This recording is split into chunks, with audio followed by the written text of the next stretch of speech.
how's it going? Ben here, and I wanted to talk to you today about how I found work here in Thailand.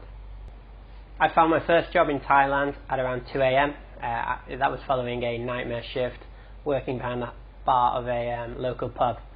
I was living back in the downstairs bedroom of my mum's house, and all of this was following a massively deflating year following my graduation from university. I was pretty desperate to move away, just looking for some kind of excitement or adventure. I wanted to travel, I wanted to explore the world, but I didn't have that much money. So I came to the idea that maybe working abroad would be a better option for me. I was hoping to at least go to some new places and not spend too much money, or make some money and cover at least my costs, maybe even make a little bit of money. That sounded like a better option for myself. So I'd never been to Thailand, I'd never been to Asia. I have no idea how, at the time, I had no idea how the recruitment system worked or how to find work overseas. So I allowed Google's algorithm to suggest a few websites, and this kind of eagerness to get out there and sort of urgency I felt, I signed up with kind of the first agency that I found on a website after a Google search late in the night. I wanted to make this video for two reasons. So number one, it's relatively amusing, at least for me, to look back and recall the stories of my early trip out here. And number two, and probably more importantly, I actually made quite a lot of mistakes. So if you're someone who's thinking of moving abroad, then maybe you'll find this story useful. Maybe you can avoid the same mistakes I made. So this is what I did, but remember, don't do this. I googled how to teach English in Thailand, late at night, and signed up to one of the first agencies I found on a website. This sign-up process involved mainly paying a fee, and inputting my information. So I paid the fee.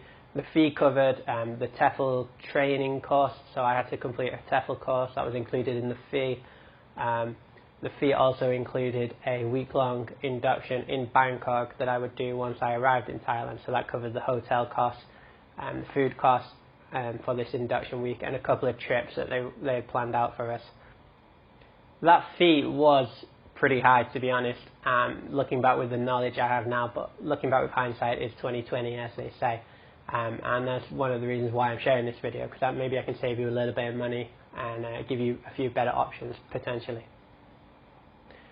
I would point out that the knowledge that the agency did have and did share with me at the time was valuable to someone who was a complete novice and who'd no experience with working abroad, or no experience of either travelling or even being to anywhere in Asia. The real grief, I feel, isn't really with the initial fees. Like, it's kind of understandable. It was kind of like a little break and a little bit of an induction. It was a bit overpriced and it wasn't that useful. But my real grief lies with the continuing fees that were deducted from my salary for the whole of the initial contract I signed, which weren't really fully laid out to me. I didn't get a good understanding. I still don't really know how much I was losing or how much they were taking from my salary. To be honest, it's quite tricky to figure that out. So that's where my real grief lies with, and why I'm kind of a bit bitter about agencies, so I'm sure that'll come across. But yeah, I'll go into the costs a little bit more detail later on. So the job that I'd signed up for and paid the fees for was advertised as a teaching intern in Thailand. This turned out not to be true. They called it an intern in the UK and it was advertised as that, but that's because of UK law. It's actually illegal to profit from finding someone a job. You can't sell work, for example. And that's kind of what they were doing, but it was advertised as an internship. So I thought I'd be helping out around that classroom, and I found out later that that wasn't the case. So that's another grievance I hold with the agency, to be honest. I feel a little bit misled. I feel quite massively misled. But yeah, the real value with an agency was the kind of knowledge that they had. They also guaranteed work in the country, so they would guarantee you a position. And initially that knowledge that they shared was the requirements, and I can share them with you now for free. So what you need to start your TEFL teaching career is some kind of TEFL qualification. So there's a few different types. You can maybe pick and choose which one sounds most appealing to you. So yeah, TEFL, and that's Teaching English as a Foreign Language certificate. I have the basic one. I had a 120-hour online TEFL course, so Even now with COVID, you could do your online TEFL certificate if this is something you'd like to do in the future. Maybe get yourself a little bit prepared. These requirements do change in countries, so definitely do your research. Currently, in Thailand, these are the requirements needed to get a basic teaching position in areas where there's a high demand for foreign teachers. But more and more schools are requiring teaching degrees and that kind of thing, so do check it out and see if the position you would qualify for with a TEFL is actually what you're looking for. So yeah, that's the first thing you need. The second thing you need is a degree. So you need a degree. So for me, I have a degree in art.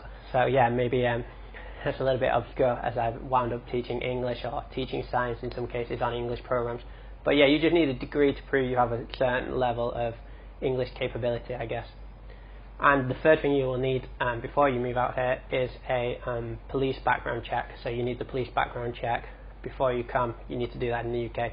You also need to do one when you get to Thailand, but your school will probably help you with that. So those are the three things. You need a TEFL certificate of some kind, or a teaching license or teaching degree. You need a degree. You need a bachelor's degree or any kind of degree, and you need a police background check. The agency also did tell us about, or encourage us to go to see our doctor, get any relevant vaccinations they recommend, and yeah, that was it really. That was the kind of key knowledge that they shared that did have value to someone who was a complete novice, to be honest. Next, I quit my job and telling all my work colleagues and friends that I was moving to Thailand and going to start an English teaching career, to much surprise. And this was actually a pretty good plan. Looking back, I was telling people and telling all my family and friends, because it really spurred me on in the moments where I was completely shitting myself before moving out here, thinking of backing out. I kind of felt some sort of social pressure to actually do it. You know, I felt like there was a lot of people who probably expected me to back out, and that really encouraged me and pushed me on. So yeah, maybe it's a good action plan. Let everyone know, and then you can't back out of it then. Following quitting my job, I had plenty of time to then study and complete a TEFL course. I went to my doctor and let them inject me a few times with recommended vaccinations, and yeah, I started packing my bags. Following the knowledge and experience of operating in a foreign country, the second most valuable thing an agency shares with you is probably the airport pickup, or it was in my case. Yeah, so it's when you land in Savannah Boom Airport that you realise how far away from home you actually are. The first thing that hits you departing from the airport is the heat and humidity. It's a great shock if you're from a colder country like me. The next thing is the language being spoken and written on the signs is completely alien to you, and yeah, that can be a little bit disorientating. And finally, sort of different cultures and different ways of doing things really start to show up, so you'll start to notice cultural differences creeping in. This combination can be like complete disorientating and leave you feeling dizzy. So yeah, the airport pickup was really a great thing they did, to be honest, because I was completely lost. So me and around 500 frazzled Brits congregated around a sign with our names on and the agency logo at the airport's arrivals exit, and we waited for our taxi driver to appear. So the agency, as I mentioned, had arranged the driver to come and pick us up from the airport. Eventually everyone had arrived, the driver had appeared and took us to the van, and yeah, we drove to the hotel where we would be doing our induction week. It was like a hostel. The agency had booked it out. There was a conference room, there was a swimming pool on the roof, which was pretty cool. And yeah, the first thing that strikes you, I think, as one of the most striking differences from sort of the west to the east when you're in Asia, probably will be the roads when you get out there. I know it was for me. It was really exciting and like shocking seeing pickup trucks with the back of the truck filled with people, you know, barreling down the road, and whole families on motorcycles, not big motorcycles but small mopeds. You would have like a mother, a father and two kids, all on one motorcycle, no helmets, wearing flip-flops and just driving around the roads. And even the roads themselves, especially in Bangkok, they're like up and down, single lane, spiralling. It's a real spaghetti of tarmac and going around the sort of really modern and futuristic landscape of Bangkok. The week induction included a trip to a floating market just outside of Bangkok. It included a trip to the malls in Sukhumvit in Bangkok, where we all went and got, the main goal of that trip was to get Thai SIM cards so we could all stay in contact. It included one Thai lesson in the hotel lobby. It included a talk on Thai culture and customs, so like things to avoid, like the more obvious stuff. And it also included a couple of sessions of classroom management practice and what to expect in the classrooms. The concept is good of like an induction week, but in reality it's quite costly and ineffective, I found. For example, the Thai lesson, you're not going to learn so much inside the classroom with one Thai lesson. You maybe get like hello and thank you, but you could get that from a phrase book or a YouTube video as well for absolutely free. So yeah, I can do that for you now. So if you want to say hello, it's sawat di. If you're a boy, you say sawat di kap. If you're a girl, you would say sawat di ka. So it has a little bit of a different, that's called the polite particle at the end, the kap or the ka. Thank you is khop kun, khop kun. So khop kun krap if you're a boy, and khop kun ka if you're a girl. And that's kind of the only thing that stuck out from the lesson for me, which was something and I didn't really learn it in the lesson either, to be honest. They told us in the lesson, I had a phrase book. It wasn't until I was out in the shops and trying it out that I actually started to get the pronunciation. So yeah, I mean, Thai language has actually become something I'm studying now and I really enjoy, so maybe I'll do a lesson on Thai language, or at least what I've learned. I'm by no means an expert, but it is something I really enjoy. And learning a new language is probably going to be one of the most rewarding things you'll get from moving abroad. It does seem to have been for me. It's been something that's very interesting and exciting. So as I mentioned, we had a Thai class, a single Thai class, where I don't think it was that effective. And then we had a sort of a session on sort of Thai culture. Again, I just didn't think it was that effective. I think the idea is good. It's good to learn a language. It's good to learn about some of the customs and some of the cultures. But honestly, like if you came here for a couple of weeks, you're going to pick it up, you're going to see it, you're going to realize it, and you'll get a much better understanding of it than just someone stood in the front of a hotel lobby sort of telling you. Stuff doesn't really absorb, and that's my main gripe. It's not that this is a bad idea. It's just it's quite costly, it's quite expensive, and it's quite ineffective. I think it's better to just come here and get an idea for yourself and discover things as you are out in the real world, not in a hotel lobby. And yeah, once again, just to flog a dead horse, because we might as well. The classroom management classes and sort of practicing the classroom, it was okay, but it was sort of rehashing the things we'd learnt in the TEFL course, so it wasn't like unique, to be honest. It wasn't, and we weren't in an actual classroom. We were just trying it out with the other teachers who were there, and we didn't know what classes we were going to be going teaching, so it wasn't like specific or anything like that. So I didn't actually find it that useful. Maybe there are better ways to do this. Maybe they would put you in front of it. If you got put into a real classroom and it was like a trial run, then I think yeah, that would be pretty useful. But kind of sort of just being sort of told and then doing exercises with other like kind of teenagers, it was kind of fun, a little bit embarrassing, but I didn't learn anything new. So yeah, once again, it was a little bit costly and a little bit ineffective, this kind of induction week that I did. It was in one of these sessions where the agency told us that we wouldn't actually be interns. So we'd been sold this idea that we were coming to be interns, and that kind of leaves a certain idea in your head. You think you'll be helping out in the classroom, you think you'll be joining a class and learning about teaching. This isn't true at all. Like when I got here, they told us quite plainly, they said, we know it was advertised as an internship, but yeah, you're going to be a teacher, and you're going to be in charge of a class of around 30 students, and you'll be in total control, you'll have to do lesson plans. And as they told us that, their attitude was kind of like, well, yeah, that's the situation, you're in it. There was no empathy, there was no apology, even in the slightest. It was like, yeah, that was how it's marketed in the UK, that's not how it is, this is how it is. So to deal with it or go home, your option. And that was really where I started to find a little bit of a gripe with the agency. That was a real tarnish, to my opinion, to be honest. And it wasn't the only thing. These kind of things are advertised on the websites, and I guess it's just marketing, but the main advertisement we clicked on, it was like, spend a few hours in a classroom and then spend the rest of your day on the beach. That's how it's sold, teaching in Thailand. Most of us were nowhere near the beach. I was up in Isan in northeast Thailand. I was further away from a beach than I'd ever been in my life. Try up in near the border with Laos. There's no beaches. You probably drive for 7 hours before you get to a beach from where I was, and that was a similar situation for a lot of the people. And so yeah, this kind of misleadingness and not being completely honest and transparent has really tarnished my opinion of agencies. I must admit it wasn't all bad. So like I said, there was a few cool trips. We went to the floating markets, picked up a couple of things, and the main reason or the main sort of positive for these groups, these kinds of agencies, would be that if you are traveling alone like I was, then there could be a great opportunity to meet up with a group of people and then end up working in a similar area. So that would be great. That didn't work out for me, sadly. But yeah, it did seem to work out for some other people. Where I went, there was only one other lad. We didn't really get on that much, to be honest. I'll get into that a little bit later.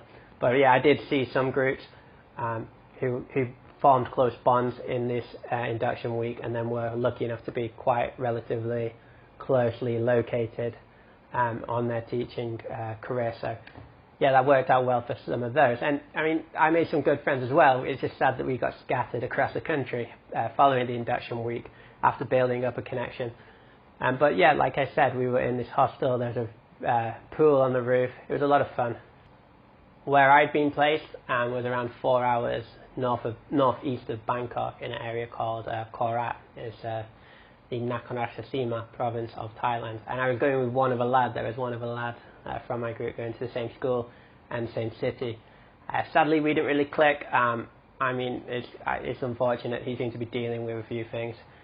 He was extremely introverted to the point where he couldn't really perform even the classroom management exercises we were doing in our group. And he didn't really make much effort to communicate with other people. I understand it. It's not a knock on him too much. And he also had night terrors.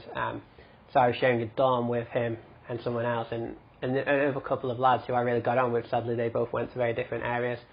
But yeah, he repeatedly woke us up throughout this week, through the night, and he'd just start screaming in his sleep. He'd be screaming, "Fuck, fuck." We'd wake up and he'd be screaming, "Fuck, no!" Like that. He seemed really stressed out and uncomfortable about the situation. I don't know if there was some underlying health issues or something like that was going on, but yeah, it was a really kind of quite worrying situation. I didn't feel 100% confident around him. He didn't make a great deal of effort to get to know me, but we were friends for a short while, and I was genuinely happy to be travelling up there with at least one other person. We didn't have the greatest connection, but it was comforting to at least have some kind of company. So yeah, like I said, the potential for making great friends and connections is the main benefit for going through an agency. Maybe this is a massive thing for you. Maybe it's not. I mean, you could probably build these connections yourself, especially if you planned in advance, thought about where you were going and spent some time there. And at the school, you'll probably meet quite a few good people. So it's not 100% necessary, but this is a massive plus for the agencies. The week in Bangkok concluded with a pretty stocky, pretty muscular built skinhead Scotsman shoving my new pal's backpacks into bin liners, those black bean bags, put him in the back of his truck in case it rained. And as I climbed into his truck and the door shut, that was the last I saw of the initial agency. I never spoke to them again I never saw them again in the entire length of my contract that I signed up with, which was a bit surprising to me. Also, what I realised, I'd unwittingly been handed on or passed on to a different agency. So this guy who was now driving me up to where I'd be staying was my new agent, who I'd never contacted his company. I still believe I'd never signed up to anything with his agency, but that's how it goes. Yeah. So one of the company got me to Thailand, signed me up, and then they just passed me on to another company. And what that meant was my salary for the contract, or the time I'd work, these two agencies would take a chunk out of my wage for the remainder of my. So I had a 6-month initial contract. And yeah, so it's even impossible to figure out the way it was laid out how much they were actually taking, but I know it was a significant amount, and they were both getting a cut from my salary for those 6 months. On top of that, the agency that I'd been passed on to, although I never felt like I'd signed anything with them, they had like a 3-year retaining contract that I don't believe I ever signed, but I was obliged by the school and this agent to abide by, which meant that I would have to work at the school for 3 years before I would leave before I'd be no longer associated with his agency, and then my pay would go up and I'd be getting paid the full amount from the school as opposed to a fee going to him from my salary. This is completely unwitting, and I'm still pretty bitter about it, to be honest. I will say this, this particular agency was actually pretty decent compared to a lot of the other agencies. I've heard quite a few horror stories in my time. I know I've been out here a while, so yeah, I was kind of lucky. Even though I felt I got ripped off, I was pretty lucky. And some of the other group got put with other agents who were then sent to different places, and they had a much rougher time of it than I did. A few different ways of being unfairly treated and a little bit scammed. Yeah, maybe I should make a whole video on this, to be honest, because I do have a few horror stories, but that's not today. From this moment onwards, after getting in this guy's truck, I never saw the initial agency again, and that's the agency I thought I would have contact with throughout the contract. If I emailed them, which I did, with some questions or issues, they would either not reply to me and then contact this agency and tell them, so then I'd get a message from this new agency who I didn't really know. I didn't understand in the first few weeks what was going on, and they would answer my questions, or they would just simply tell me to speak to someone at the school. So there was someone at the school, the head of the EP department, there was someone there at the school who arranged all our visas, and that's really why I think the agencies are kind of unnecessary.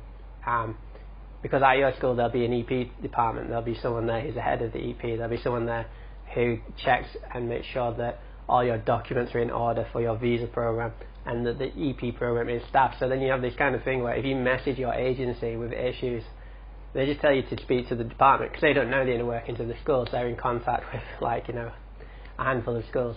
So yeah, I'm not sure. There is some value to be working with an agency, it's not that obvious, and the cost is very high, as I've said repeatedly, but that is something I would like to drive home. The costs are very high.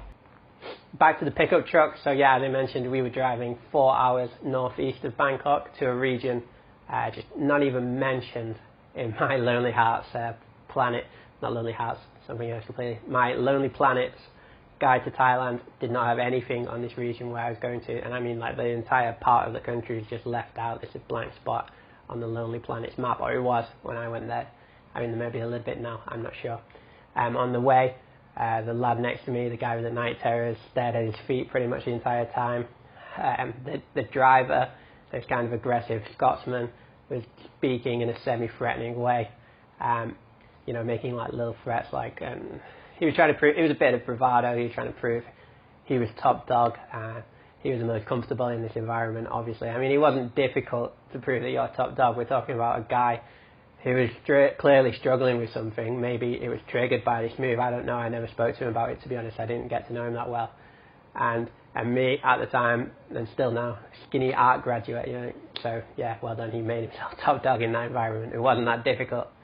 The same song repeated on his radio for the entire trip. I can still remember it now, but I didn't even notice for the first 2 hours. I didn't even notice. I only noticed halfway through the trip, why has this song been repeating, and why is this guy saying semi-threatening things to us? And it makes sense now. At the time, none of it mattered anyway. I was having such a weird internal freak out. I'm surprised I didn't start crying or something like that. I was going to some place not even on the map of the guidebook I bought, with someone who was slightly made me feel a little bit uncomfortable, and someone who was acting in a slightly menacing way in the front, driving way over the speed limit, trying to sort of put on some bravado. And I was just thinking, what have I done? What have I got myself into? The guy driving and the guy who was in charge of the agency I was now connected to, he wasn't a bad guy. He had a little bit of a bravado, a little bit of a macho kind of thing he tried to do, which is fine. I don't really want to criticise him, because it was a lot better than some of the other agencies, as I mentioned. Some of the horror stories I heard from some of the people in my group who were just unfortunate to get put with another agency. I've heard of much worse deals. So yeah, it was kind of the best of a bad bunch, so to speak. And nothing personal, just the whole thing about the agency. As I mentioned before, it was expensive initially a little bit, and I saw some value in that. But then to continue taking money from my wage each month, it just became my bitterness grew with every month that passed, because you knew how much money, you started to realise how much money that was going to the agency, and it was kind of sneakily done. It wasn't ever written out. The school just offered you a reduced salary, so as far as I was concerned, this is how much I was getting paid. And yeah, I was on this guy's thing for 2 years. I didn't stay for the full 3 years. I never got off the kind of agency retaining deal they had with the school that ended after 3 years of employment.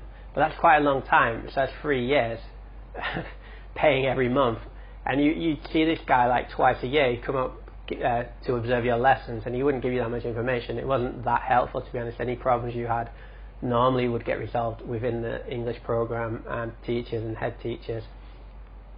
So like I say, I'm not sure the value is, I think it's overpriced being with an agency, is what I'm saying. Yeah, so to give you an idea of the kind of cost, so like what you'll notice when you start working is you'll start speaking to some of the teachers who had been hired directly, and your wage would probably be around £100 less, I'd say around 5,000 Thai baht less per month, which may not sound a great deal, but you should, to put that into context into the location that I am in, that was the same price as my monthly rent that I wasn't being paid. So that's a massive expense from your wage that you're not earning, and yeah, like I said, it just isn't that valuable, to be honest. I don't think. I feel the main takeaway from this story should be, yeah, agencies will find you work. They can hold some value, but they're quite expensive. I think they're very overpriced, and it's quite annoying having that money taken away each month from them.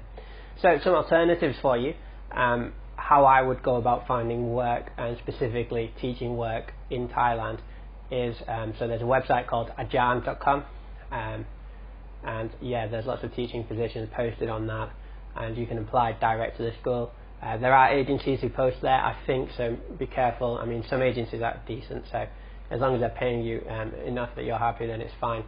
You can also go on Facebook websites, so there's Teachers for Thailand, that's a very broad group with lots of jobs from different areas. If you know specifically which region you'd like to live in, then you could search the region. You could type in teaching jobs in Bangkok, for example, and there's Facebook groups there. Lots of people do look for employers on Facebook as well. It might surprise you how much jobs you would find just browsing Facebook, to be honest. And you can contact them, ask them, are you an agent, are you working for the school, is this direct hire, what's the price? Start to compare prices. Don't do what I do, don't just click on the first job you see and presume it's fine, because it's probably not.